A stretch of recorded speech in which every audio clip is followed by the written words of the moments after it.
with God, a calm and heavenly frame, a light to shine upon the road that leads me to the Lamb. There is the blessedness I knew when first I saw the Lord. Where is the refreshing view of Jesus and His Word?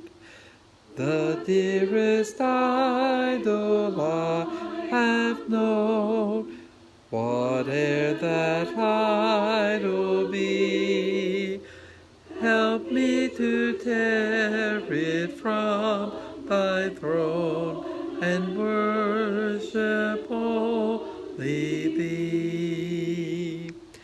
So shall my walk be close to God, calm and serene my frame, so purer light shall mark the road that leads me to the Lamb.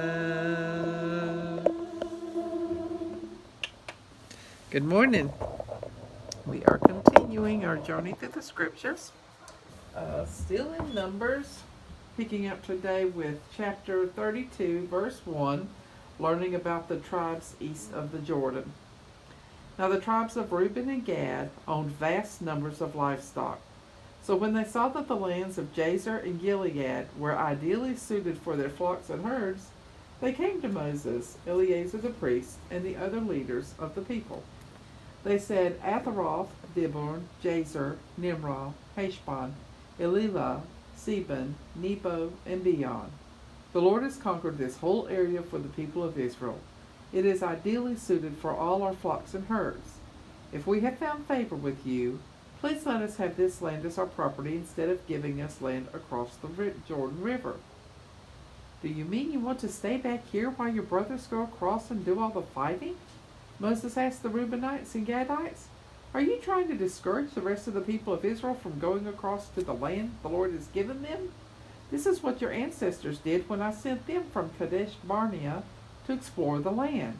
After they went up to the valley of Eshcol and scouted the land, they discouraged the people of Israel from entering the land the Lord was giving them.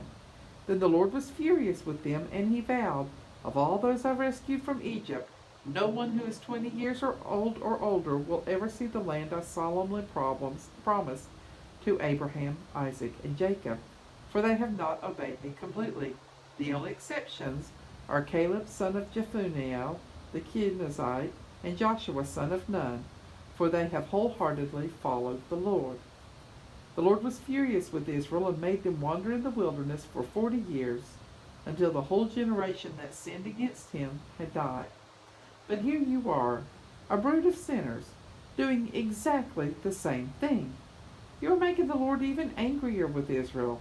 If you turn away from him like this and he abandons them again in the wilderness, you will be responsible for destroying this entire nation.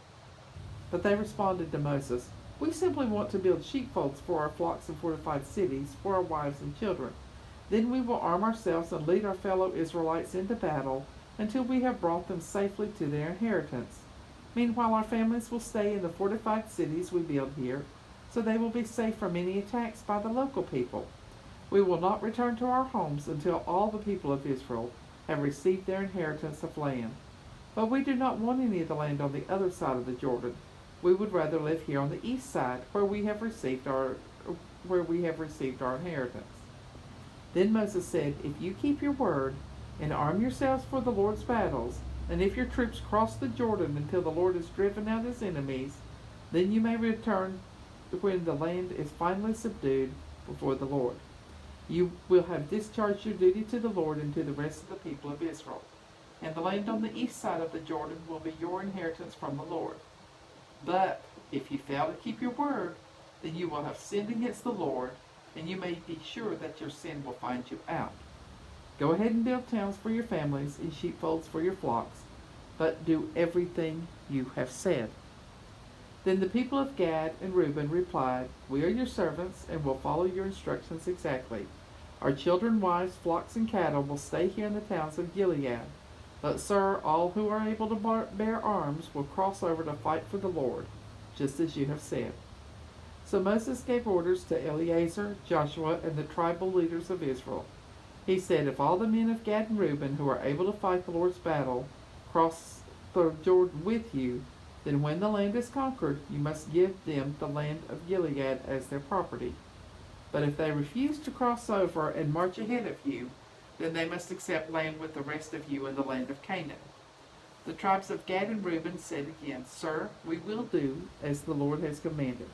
We will cross the Jordan into Canaan fully armed to fight for the Lord. But our inheritance of land will be here on this side of the Jordan." So Moses assigned to the tribes of Gad, Reuben, and half the tribe of Manasseh, son of Joseph, and the half tribe of Manasseh, son of Joseph, the territory of King Sihon of the Amorites, and the land of King Og of Bashan, the whole land with its towns and surrounding lands. The people of Gad built the towns of Dibon, Adaroth, Aroer, Atharsophan, Jazer, Jogbehah, Beth Nimrah, Beth Haran. These were all fortified cities with sheepfolds for their flocks.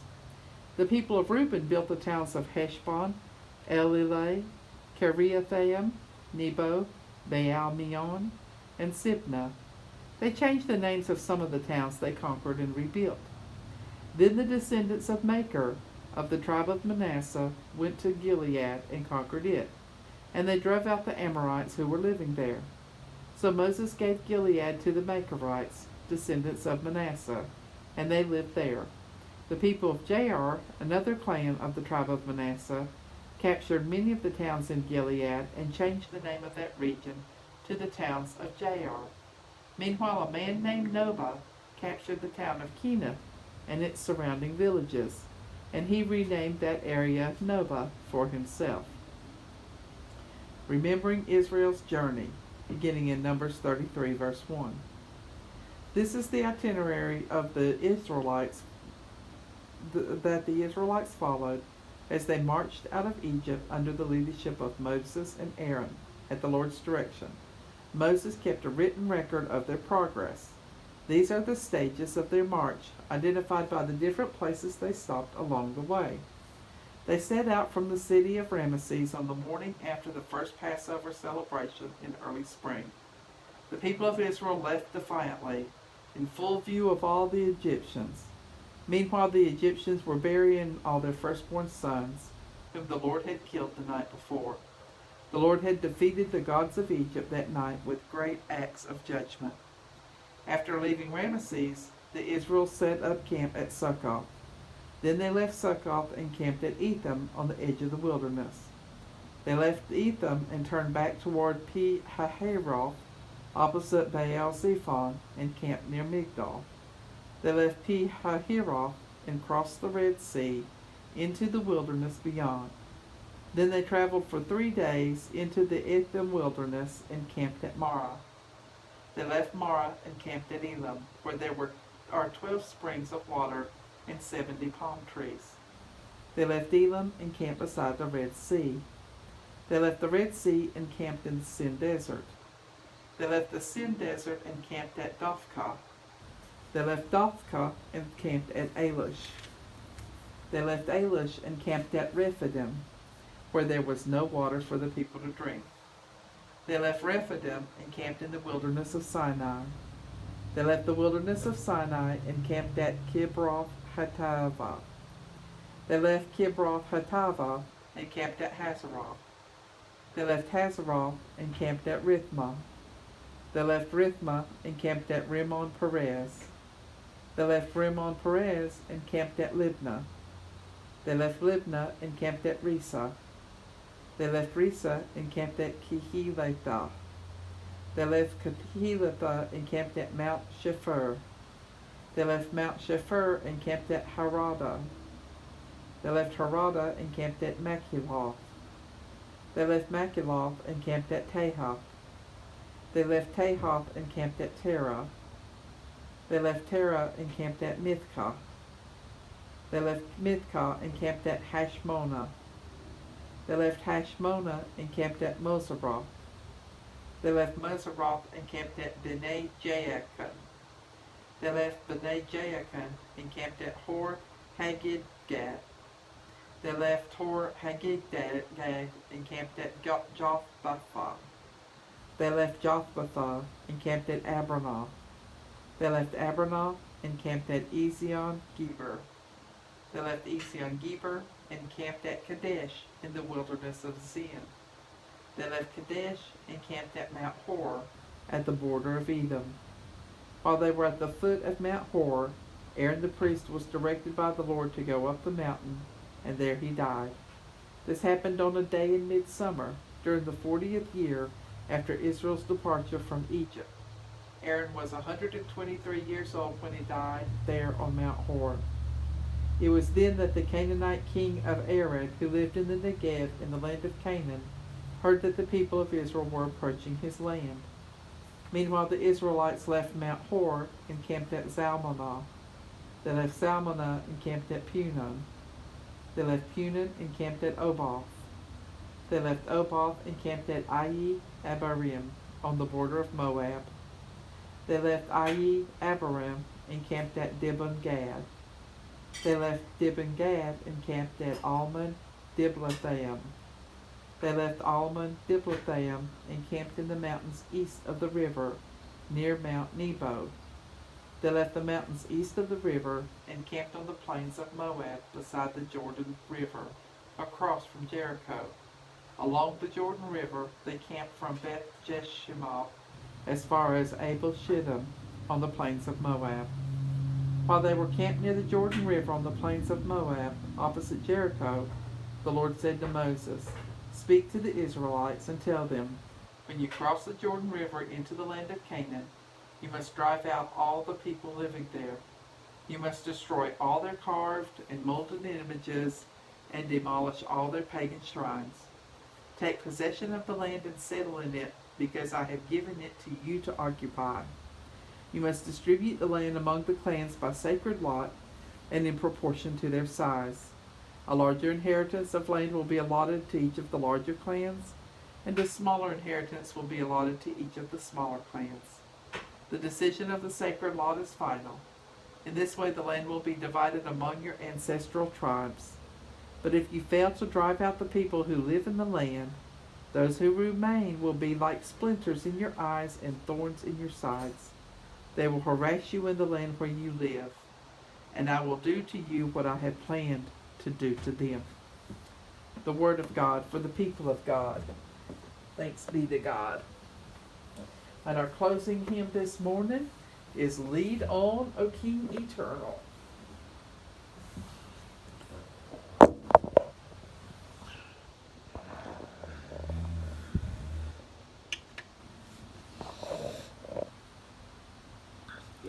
O King eternal, the day of March has come.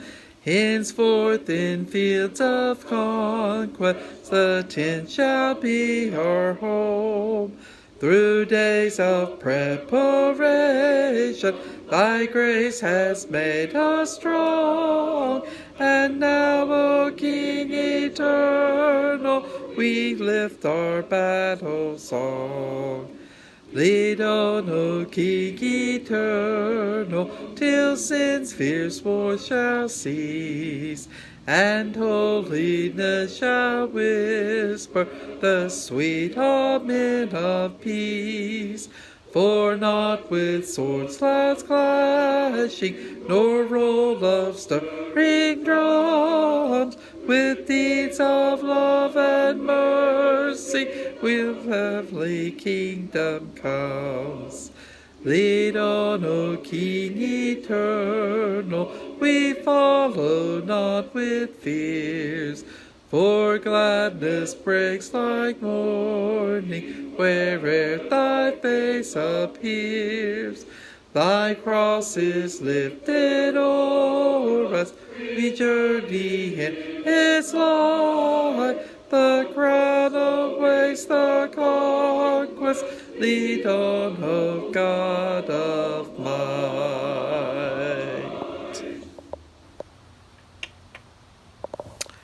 Let's see who we have on here this morning. Good morning, Rhonda. Good morning, Mary Beth. Good morning, Karen. Good morning, Pam. Good morning, Janie.